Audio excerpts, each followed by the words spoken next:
In this meditation, I will introduce you to a practice of self-examination called Nikon. The word Nikon means looking inside. The practice of Nikon was a part of our lay ministry training with the Bright Dawn Center of Oneness Buddhism as taught by Greg Creech, who is a friend and mentor. He wrote the book Nikon, Gratitude, Grace, and the Japanese Art of Self-Reflection. I offer a special thank you to Greg for introducing me and so many others to this practice, and I am able to share this meditation and practice because of him and my late teacher, the Reverend Koyo Kobose. Just a little history of Nikon before we get into it. Nikon was developed by Isshin Yoshimoto in the 1940s.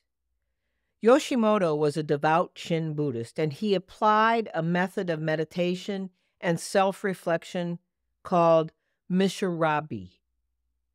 This practice was rooted in an awareness of two basic Shin Buddhist principles. The first of these are the boundless compassion given to us by life, and the second is the inherent self-centeredness that is at the core of much of our thoughts and actions. You can see the tension between those two. Now, essentially, this is the key. These two things are the key to the faith of Shin Buddhism. It's not a faith in a deity, a Buddha, or a God, even though it could be understood that way, but a faith in the everyday efforts of others to support and care for us. Or even in the faith in the things in our lives that support and care for us, like running water or refrigeration. Things that were invented, created, and produced, again, by others. The reality-based examination of our lives can help us to develop a natural sense of gratitude for the support given to us by others close to us, and distant others we don't even know. This support has always been there, but goes largely unnoticed and unappreciated.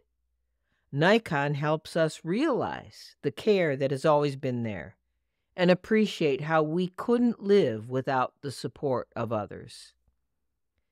Now, when doing this reflection, we see how much we have received from all of life and the countless ways we have been loved and cared for. We see that despite our mistakes, despite our own inherent selfishness, we are still supported. We didn't have to be a certain way or a good person to be supported by life. Life has not turned its back on us despite any of our failures. Although this is a one-time guided meditation, like any practice of self-reflection, it needs to be repeated so the awareness we gain doesn't fade from our consciousness, smothered by the obstacles and problems of every day. Too often, and this is borne out by the psychology of negativity bias, too often we focus on disappointments, hurt, anger, anxiety. What if, instead, we made a practice of focusing on the support, care, and kindness we receive every day?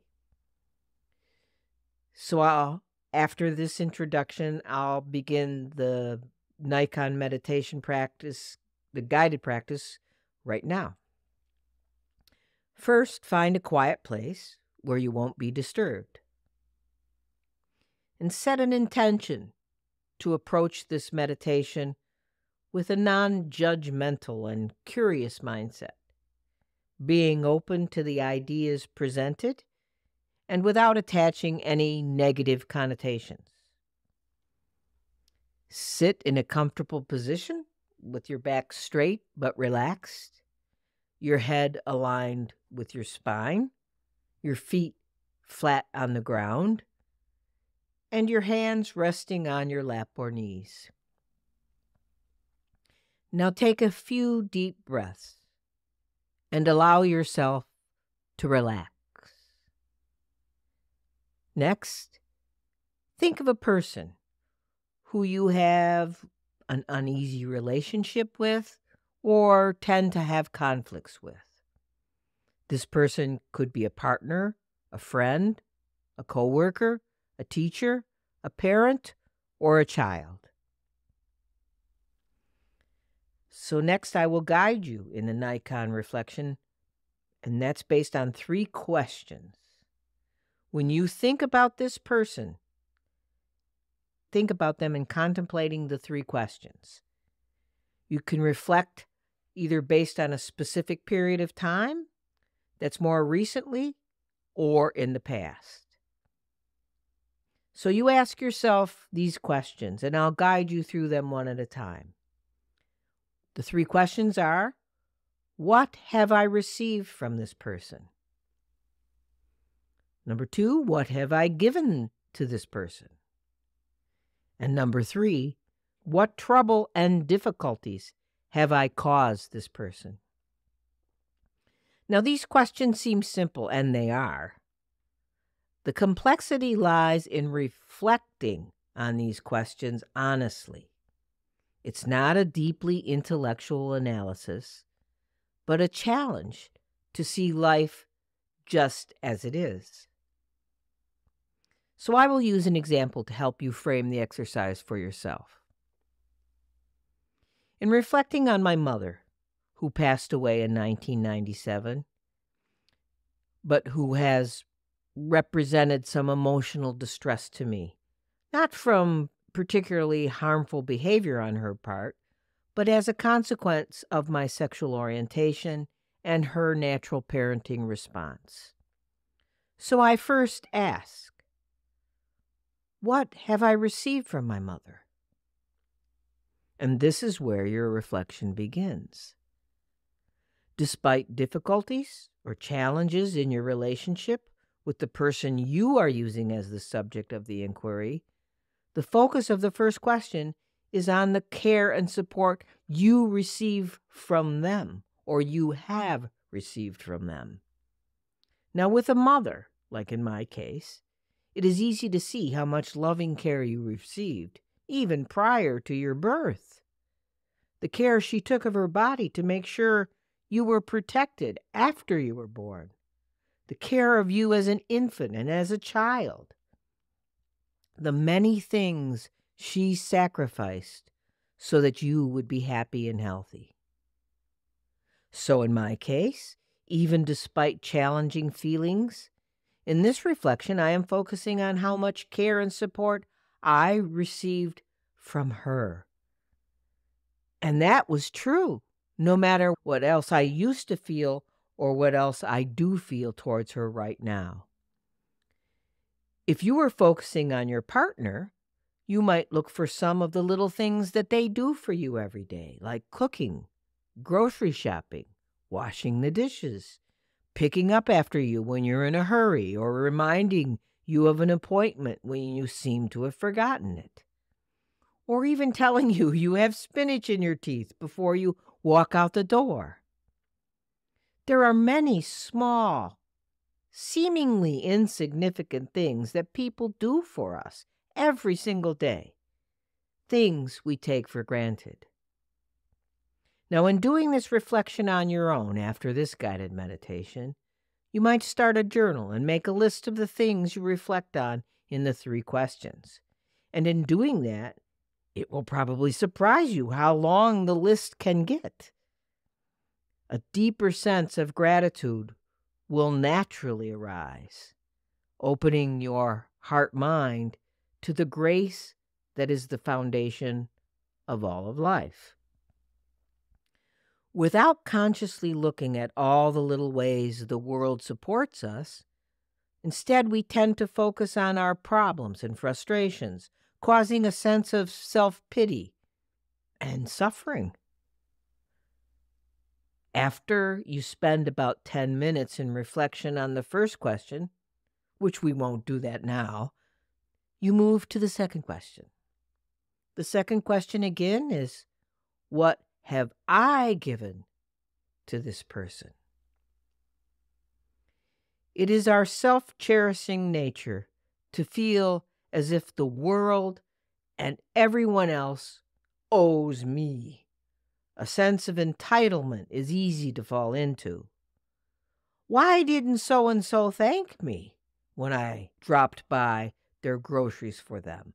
Why doesn't my boss appreciate me? Why is the pizza delivery person so late? You see, it's what we do. If we reflect on what we've given to another or others, it is easy to see that our balance sheet might be heavily weighted on the side of others giving to me.